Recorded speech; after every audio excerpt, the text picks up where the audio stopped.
Bonjour tout le monde, nous voilà partis pour travailler votre chakra de la gorge. J'en profite avant de démarrer pour saluer toutes les personnes qui ont participé hier à notre premier rendez-vous, les rendez-vous de Camille et Céline, qui a été un grand succès. On est très contente de ce premier rendez-vous. Juste pour info, j'en profite aussi pour vous dire que le prochain rendez-vous aura lieu en avril, le premier jeudi d'avril, et ce sera sur la thématique des crises d'angoisse. Avec Céline Binet, donc la sophrologue avec qui je travaille en collaboration, on va vous donner des outils pour que vous puissiez gérer au mieux vos angoisses au quotidien, les apaiser. Si ça vous intéresse, on lancera bientôt un appel et un lien d'inscription. Et par contre, si vous pensez que ça peut intéresser quelqu'un, n'hésitez pas à en parler autour de vous.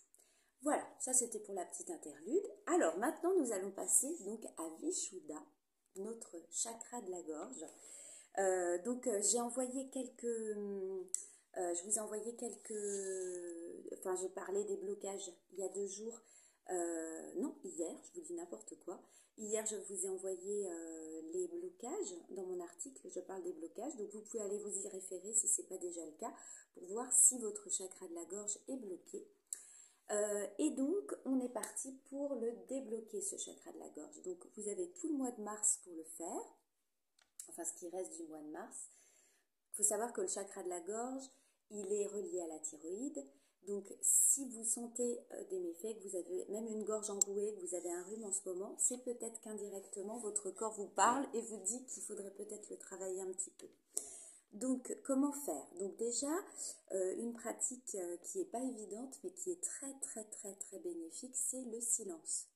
Faire silence, ça peut être une journée complète si vous vous sentez d'attaque, ça peut être 1 heure.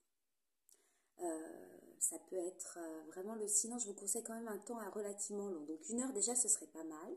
Si vous pouvez faire plus, c'est très bien. Alors pourquoi faire silence? Parce qu'en fait, ça va vous ramener à vous reconnecter avec votre dialogue intérieur, à vous reconnecter à vous et pas au bruit environnant, pas à tout ce que vous devez faire. C'est vous ramener encore une fois dans ce moment présent. Donc c'était un peu la thématique d'hier d'ailleurs, le calme, le retour au calme dans notre rendez-vous avec Céline Binet.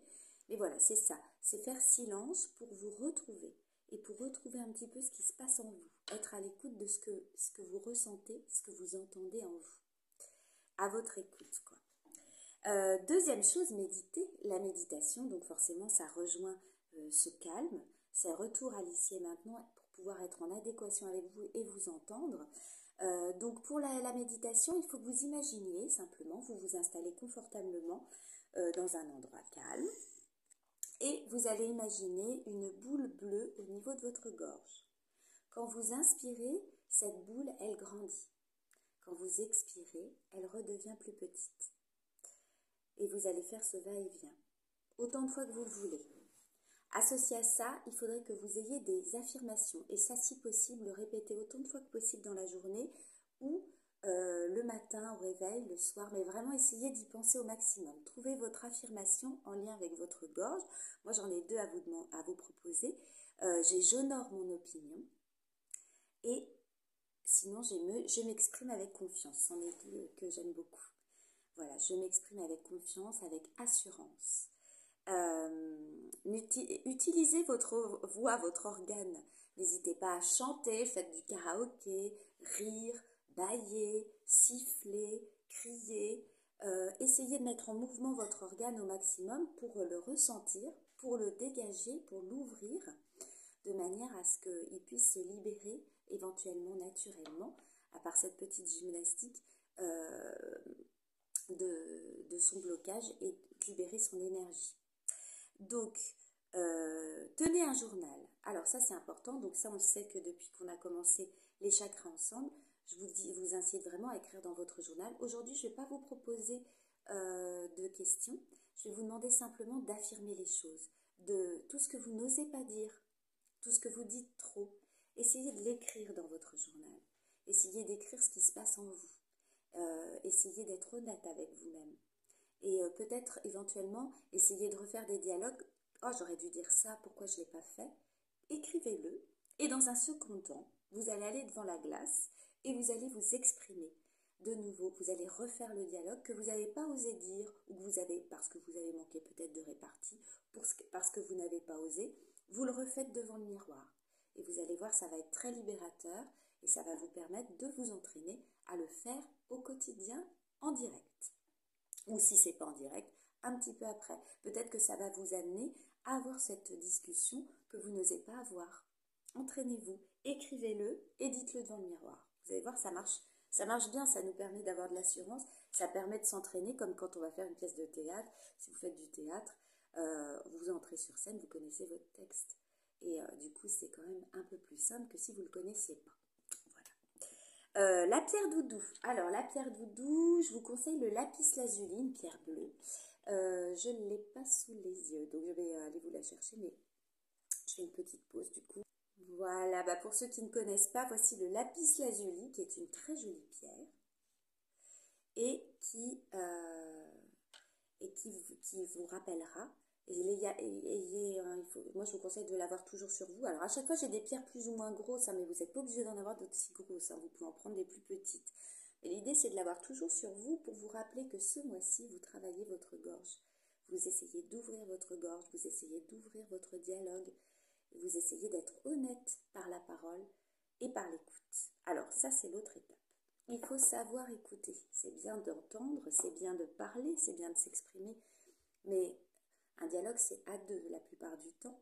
Et donc, c'est bien d'être à l'écoute de l'autre. Parce que des fois, le chakra de la gorge, c'est ce que je mettais dans l'article d'hier, soit il est suractif et dans ces cas-là, vous avez tendance justement à trop parler et à ne pas entendre.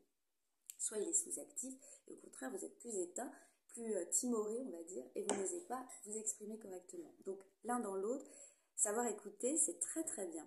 Mais être une écoute totale. C'est-à-dire qu'en fait, vous posez votre portable, vous êtes tout à fait disponible pour la personne qui s'exprime en face de vous.